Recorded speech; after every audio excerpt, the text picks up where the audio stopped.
Break બાદ આપનું સ્વાગત છે. ભારતીય માર્કેટ હજુ પણ એ જ 80-90 આસપાસની મજબૂતીના સંકેત બતાવી રહ્યા છે, એટલે ગેપઅપ અને રેકોર્ડ હાઈ સાથે ખુલવા આપણે જઈ રહ્યા છીએ. ત્યારે હવે સ્ટોક સ્પેસિફિક તમારા લિસ્ટમાં આજે શું હોવું જોઈએ, વોચ લિસ્ટમાં કયા સ્ટોક્સ તમારા હોવા જોઈએ, ચર્ચા કરીએ. મારા સહયોગી યોમિક આપણી સાથે જોડાઈ રહ્યા છે. યોમિક, ગુડ મોર્નિંગ. જણાવો કયા સ્ટોક્સ આજે એક્શનમાં?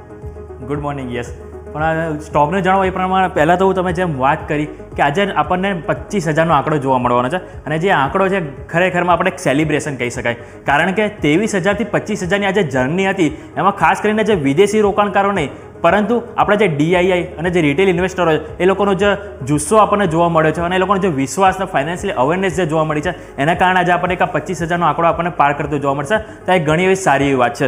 હવે હું સ્ટોક સ્પેસિફિક જો વાત કરું તો સ્ટોક સ્પેસિફિક આજે આપણે સૌ પહેલાં ઇન્ફોસિસ ઉપર નજર રહેશે, કારણ કે હવે કંપનીને ડીજીસીઆઈ તરફથી ₹32,403 કરોડની જીએસટી નોટિસ મળી છે.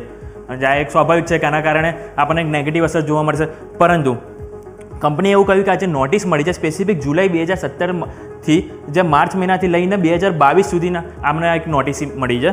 પરંતુ હવે કંપનીનું આ જે નોટિસ છે સ્પેસિફિક જેમણે જે વિદેશી બ્રાન્ચમાં જે ખર્ચ કરે છે એની પાછળ અમને આઈજીએસટી નહીં ચૂકવવા પર અહીંયાથી આ નોટિસ મળી છે. પરંતુ મેનેજમેન્ટનું કહેવું એવું છે કે તેઓએ આ જે પણ જે વિદેશી બ્રાન્ચમાં જે ખર્ચ કરે છે એક જીએસટી દાયરામાં નથી આવતું એવું કંપનીનું કહેવું છે, અને બાકીના જે બી જીએસટી પેમેન્ટ છે એ ઓલરેડી કંપનીએ ચૂકવી દીધા છે એવું કંપનીનું કહેવું છે.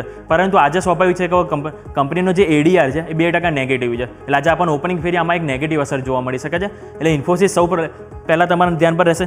જે બાદનું વાત કરવા માંગીશ ટાટા સ્ટીલનું જે અનુમાન હતું માર્કેટની એક્સપેક્ટેશન એ પ્રમાણે જ આપણને એમના પરિણામ જોવા મળે છે. એમની આવક 8% ઘટીને ₹54,771 કરોડ આવી છે, જ્યારે એમની નફાની વાત કરું તો 75% આવ્યો છે, જે 919 કરોડ. આમાં અનુમાન 90%થી વધારે હતું, પરંતુ કંપનીને એક એક્સેપ્શનલ લોસ આવ્યો હતો, જેના કારણે એક નફામાં થોડીક આપણને કમજોરી જોવા મળી છે. ઇબિડા 29% વધીને ₹6,694 કરોડ આવ્યા છે, જ્યારે એમના માર્જિનની વાત કરું તો 8.7%થી વધીને 12.2% આવે છે, એટલે માર્જિનમાં પણ સારો સુધારો છે.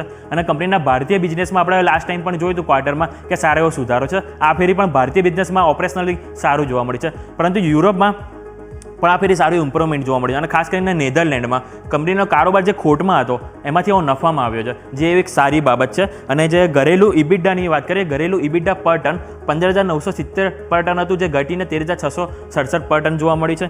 અને નાણાકીય વર્ષ 2023ના બીજા ત્રિમાસિકમાં ઇબિડા પર ટન જે હતું એનાથી અત્યાર સુધીમાં સૌથી નીચલા સ્તર પર જોવા મળે છે, જે એક નેગેટિવ અસર કહી શકાય છે. પરંતુ ઓવરઓલ જે કંપનીના પરિણામ સારા આવે છે, એટલે જોવાનું રહેશે કે માર્કેટ ઓપન થાય તે બાદ આપણને કઈ રીતની એક્શન જોવા મળે છે ટાટા સ્ટીલમાં.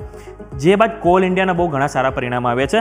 આવક 1.3% વધીને ₹36,465 કરોડ આવી છે, જ્યારે નફો 4% વધીને ₹10,944 કરોડ આવ્યો છે.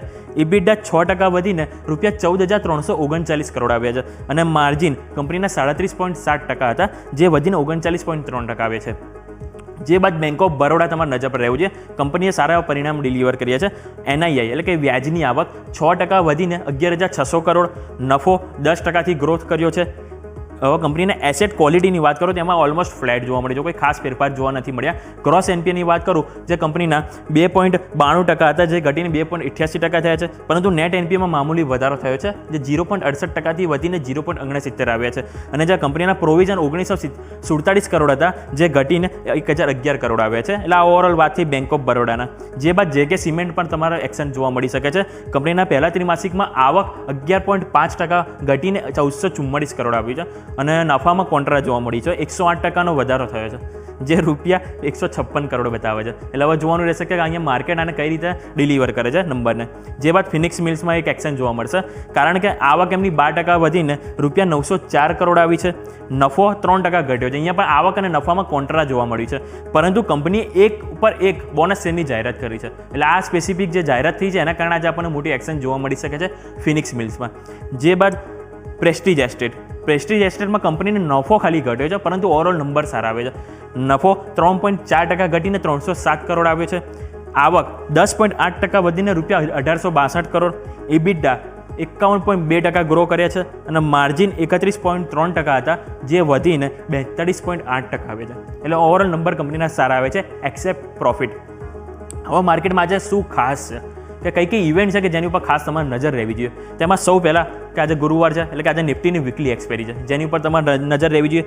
જે બાદ વ્યાજ દર પર બેંક ઓફ ઇંગ્લેન્ડનો એક આજે તેઓ એક જાહેરાત કરી શકે છે સ્પેસિફિક વ્યાજ દરને લઈને કે તેઓ અહીંયાથી ચેન્જીસ કરે છે કે નહીં. અને ગઈકાલે આપણે જોયું હતું કે યુએસમાં જે કોમેન્ટરી કરી હતી ફેડ ચેરમેને કે હવે તેઓ આ ફેરી તો તેઓ વ્યાજ દરમાં કોઈ વધારો નથી કર્યો બદલાવ, પરંતુ હવે તેઓ સપ્ટેમ્બરમાં અહીંયાથી બદલાવ કરે એવી એક અપેક્ષા આપી છે, જેની એક્શન આજે આપણને યુએસ માર્કેટમાં જોવા મળી શકે છે.